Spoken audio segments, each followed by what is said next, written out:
pobreza es cambiar el mundo. No es simplemente hacer un gesto, un apoyo, una ayuda. Y lo que ha hecho en el tiempo Un Techo para Chile ciertamente ha cambiado la vida de mucha gente que ha recibido los trabajos, las casas de emergencia, el apoyo social que se ha llevado adelante, pero lo que más ha cambiado es la vida de los voluntarios que han participado en el tiempo de todas estas campañas. Eso es lo que más va a cambiar después de esta ida a Paraguay, la vida de ustedes mismos, la vida de hoy y sobre todo la que viene hacia adelante. Tener en Chile una generación de jóvenes que ve el mundo, que entiende su realidad, que ha visto los ojos de personas que viven de otra manera, que no se encastilla en los barrios más acomodados ni en las universidades donde se paga más, sino que recorre el territorio y conoce la realidad. Es lo más esperanzador que le puede pasar a nuestro país. Y yo quiero en ese sentido a todo el equipo humano que está hoy en Un Techo para Chile y que ha estado desde siempre, desde la época en que Felipe Berríos partió con esto y los primeros voluntarios que hacían los primeros trabajos, realmente hacer un reconocimiento, una valoración de lo que aquí hay, porque con esa forma de trabajar sí que se cambia el mundo, y que con ese nivel de entrega y ese nivel de contacto con la realidad se crea una sociedad donde de verdad nos hagamos cargo de nuestra vida más allá de la puerta de nuestra casa. En nuestra sociedad se vive diciendo que lo que mueve el mundo es el interés personal. Pero ¿cuál es el interés personal? ¿Quién dijo que el interés personal es simplemente preocuparnos de nuestro bolsillo y solo de nuestra familia? Es el interés personal, estoy segura, de todos ustedes, y después de este viaje mucho más, lo que pasa en todo Chile, lo que pasa en toda Latinoamérica, lo que pasa con la humanidad, lo que pasa con la tierra, es nuestro interés también. Y con personas que crezcan con ese interés, ciertamente, bienvenido el interés personal. Muchas gracias, muchas felicidades y que tengan un buen viaje. Hace 2 años atrás yo estaba exactamente del otro lado, eran las primeras construcciones latinoamericanas que hacía el Techo, era otro destino, íbamos al norte de Argentina y era prácticamente la mitad de los voluntarios que hoy estamos movilizando a Paraguay. Sin embargo, creo que hay cosas medulares y lo más profundo de este viaje que continúan y siguen siendo, y me imagino que lo que a mí me ocurrió a muchos de ustedes también les va a pasar. A mí nunca me hizo más sentido que cuando estuve construyendo en el norte de Argentina el hecho de que darse cuenta que la pobreza dolía sin importar la nacionalidad que tenían las personas. Esas familias con las cuales trabajamos muchos voluntarios eran segregadas, eran marginadas y eran olvidadas por una sociedad, al igual como muchas familias de nuestro país. Y se los puedo decir con toda propiedad, no me dolió ni un poco menos compartir con ellos como me duele cuando lo hago con las familias de nuestro país. Fue en esa cruzada cuando me di cuenta y realmente vivencié algo que cuando yo era voluntaria del Techo nos decían mucho, y Cristian del Campo, que es el capellán que está ahí, cuando yo era voluntaria también lo mencionaba, que América Latina no es un continente pobre, sino que es un continente muy injusto. Y yo encontraba que era una frase que me hacía mucho sentido, pero fue cuando estuve ahí realmente que me di cuenta que eso ocurría, y cuando la frase dejó de ser un cliché realmente, sino que yo la apropié. Y en tercer lugar, nunca me hizo tanto sentido lo que yo había estudiado en la universidad. Yo estudié ciencia política. Me hablaron mucho de los desafíos globales, de los problemas que teníamos que enfrentar juntos. Me parecía bastante interesante, había que estudiarlo, había que dar pruebas, pero realmente cuando cruzamos la frontera y estuvimos con esas familias, me di cuenta que la miseria humana y la discriminación y lo que nosotros hemos hecho en nuestro continente no lo vamos a enfrentar jamás solo, ni Paraguay solo, ni Argentina solo, ni Chile solo, ni otro país de manera particular. Que para esos temas las fronteras no tienen ningún sentido y que para los grandes desafíos globales tenemos que estar juntos para poder enfrentarlos. Así que un poco con eso que a mí me pasó de manera más personal y también asumiendo las incertidumbres que ustedes deben tener.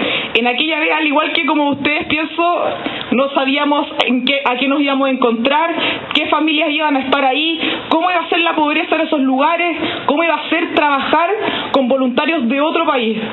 al igual como hoy, hace 2 años, nos lanzamos hacia lo desconocido, porque esa es la invitación que hace el techo. Los invitamos a apostar por algo que no sabemos, pero tenemos la convicción más profunda de que vale la pena.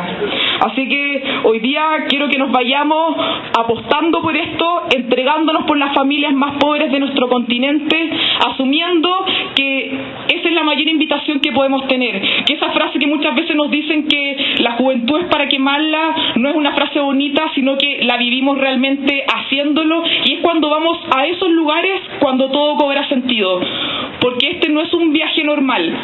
Este no es un viaje que cuando terminen las largas horas de vuelta y cuando ya tengamos grandes experiencias, nos bajemos del bus, entremos a nuestras casas y podamos descansar, el viaje ha finalizado. Eso queda para otro tipo de viajes. Este es un viaje que continúa. Nosotros tenemos que continuar con los pies en esos lugares donde están los segregados y los olvidados de nuestro continente. Volver a casa y hacer que eso se haga nuestro presente y que los proyectos de nuestro futuro estén arraigados en esos lugares. Así que invitarlos a disfrutar, a entregarse, a apostar, a desafiarse, a compartir sin miedo, no solo con su escuela, sino que con su familia. Muchos de los grandes amigos que yo tengo hoy día, no solo con los que he decidido compartir mi vida, sino que también los grandes sueños de sociedad vienen de ese tipo de experiencias que nos llevan a la frontera. Cruzamos 2 fronteras, no solo territoriales, sino que cruzamos las fronteras de lo que la sociedad nos invita a hacer. Cruzamos la frontera de la comodidad y lo que políticamente está correcto, porque nosotros somos jóvenes que queremos desafiarnos. Así que muchísimas gracias a todos. Se nos vienen unos días increíbles a Paraguay, también se nos viene una jornada de viaje bastante extensa y hay que continuar, y muchísimas gracias a todos por estar aquí.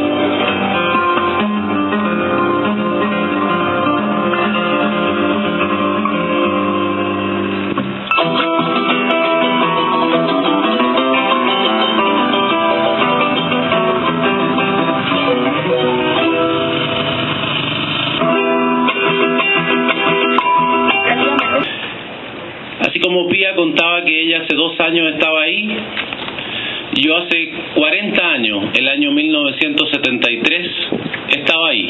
Yo estudié en el Colegio San Ignacio del Bosque, como nuestro capellán, claro que era un poquito más joven que yo. Y en el año 1973, un año muy movido en nuestro país, aunque ustedes no crean, mucho más movido incluso que los años que hemos vivido ahora último.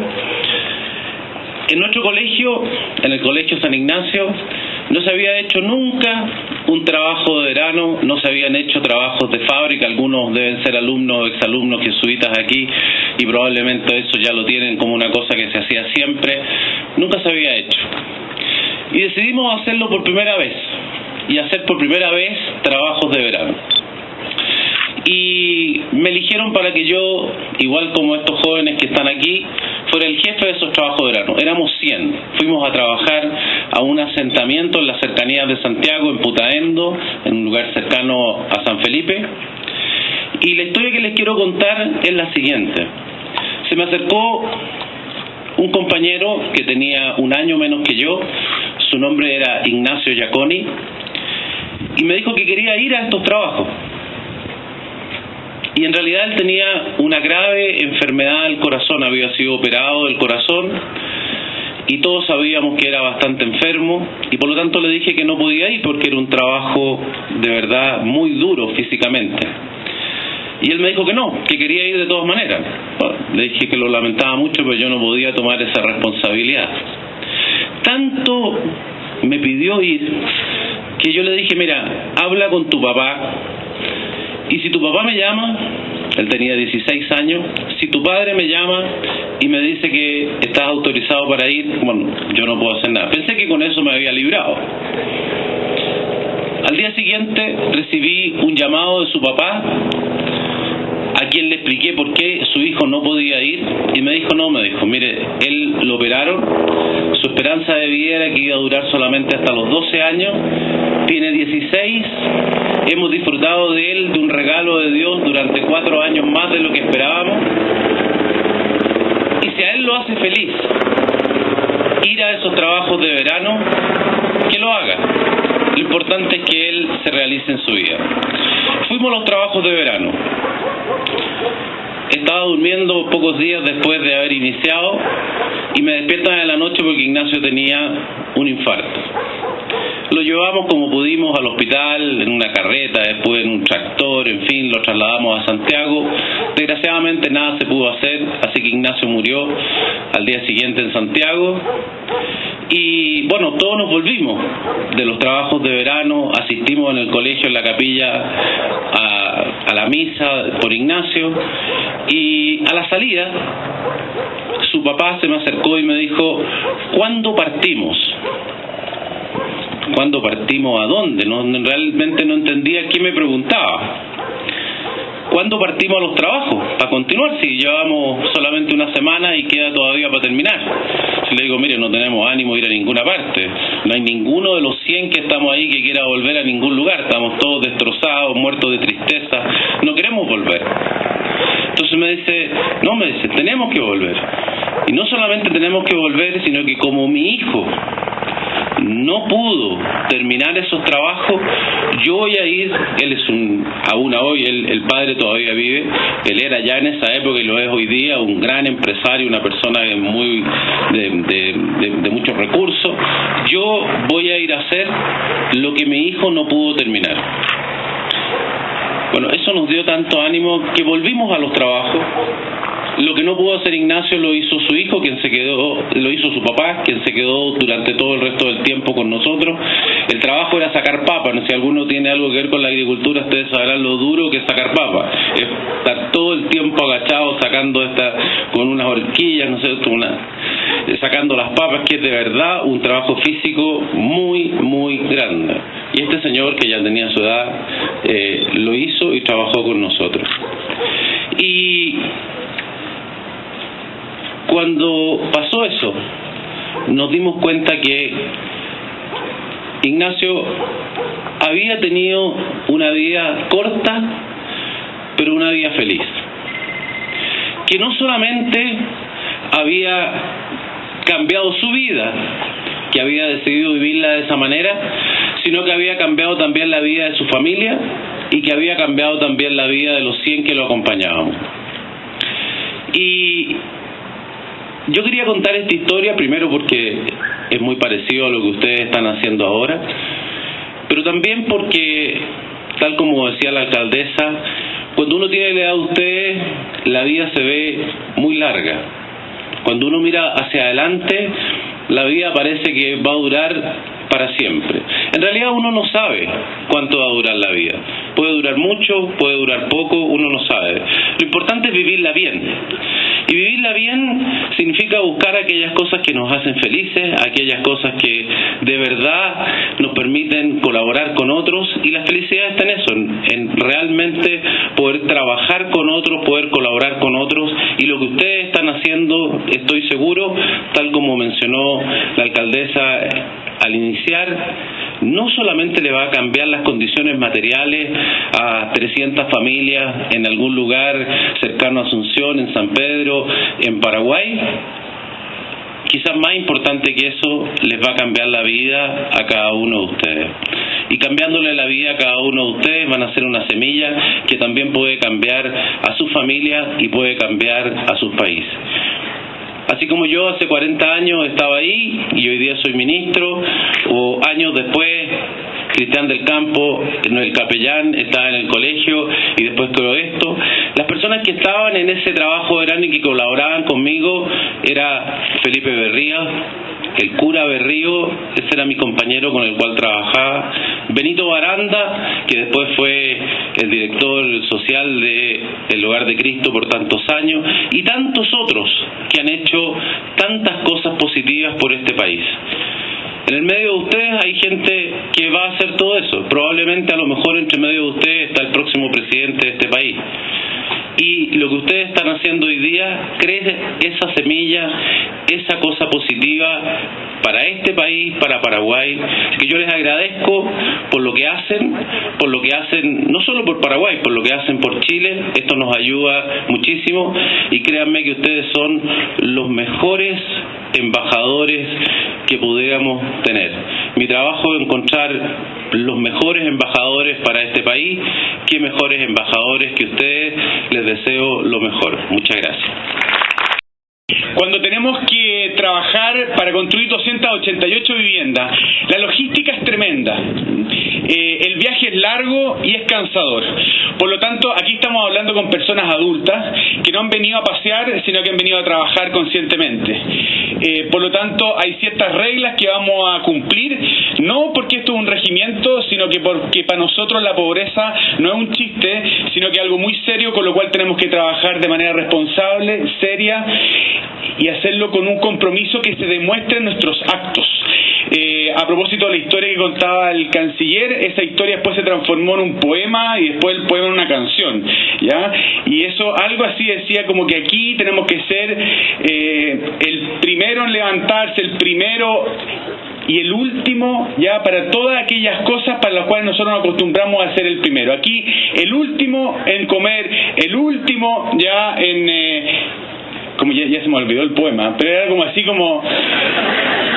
Si no vienes a dar el tiempo, el corazón, la vida, no desesperes por entrar, porque a la entrada comienza tu salida. ¿Ah? Así decía el poema, ¿ya? Y ese poema se transformó después en una canción. Aquí tenemos que ser el primero dispuesto a levantarnos, a trabajar duro, a apoyar al compañero cuando está flaqueando, y tenemos que ser el último en todas aquellas cosas para las cuales nos enseñan a ser el primero en la vida. En eso les quiero invitar a, como veíamos en el video, vamos a tener una oportunidad única de ponernos en contacto con familias guaraníes que están en esa situación no hace un año, no hace 2, no hace 10, no hace 100, sino que hace siglos, y permanecen en la misma situación de pobreza hace siglos, y no hemos cambiado esa situación. Si nosotros conocemos esa historia, y si nos damos cuenta de que somos muchos, podemos convencernos de una vez por todas de que esto se puede cambiar. Los más adultos vivimos con el fatalismo de que la pobreza no se puede cambiar. Necesitamos una generación joven como ustedes que esté dispuesto a creerse el cuento de que acá, en este país, en Chile, podemos derrotar la pobreza, y que también esa convicción se la podemos comunicar a nuestros hermanos paraguayos. Especialmente en este año, donde vamos a elegir autoridades, que el contacto con los más pobres ordena nuestras prioridades, que el contacto con los más pobres ordena nuestros estilos de vida, que el contacto con los más pobres nos pongan las verdaderas preguntas de por qué estamos estudiando lo que estamos estudiando y qué queremos hacer en el futuro. Ya, chiquillos, los buses están listos, la gente nos está esperando. Que Dios nos bendiga, nos vamos para Paraguay. Ahora estoy muy emocionada, en verdad. Como que no puedo creer que ya nos vayamos. Han sido 4 meses de mucho trabajo. Mi mayor preocupación era que no estuviera todo listo. Ahora está todo listo, ya nos podemos ir. Así que en verdad ahora me voy a dedicar a disfrutar. Yo creo que eso, como un sentimiento de tranquilidad y expectante a ver cómo resulta todo. ¿Cuáles son lo que tienen que llegar a hacer allá a Paraguay? Bueno, aparte de construir las 288 casas, la idea es que todo el voluntario pueda tener contacto con las familias, que llegue como comprometido, que llegue de otra forma, que las familias lo cambien, que descubra como la realidad que hay en Paraguay y que hay aquí también. O sea, más allá de la construcción misma. ¿Cuántos están viajando? Son 1.250. Son 7 regiones. Santiago, todas las regiones del norte y Maule. Así que son muchos voluntarios.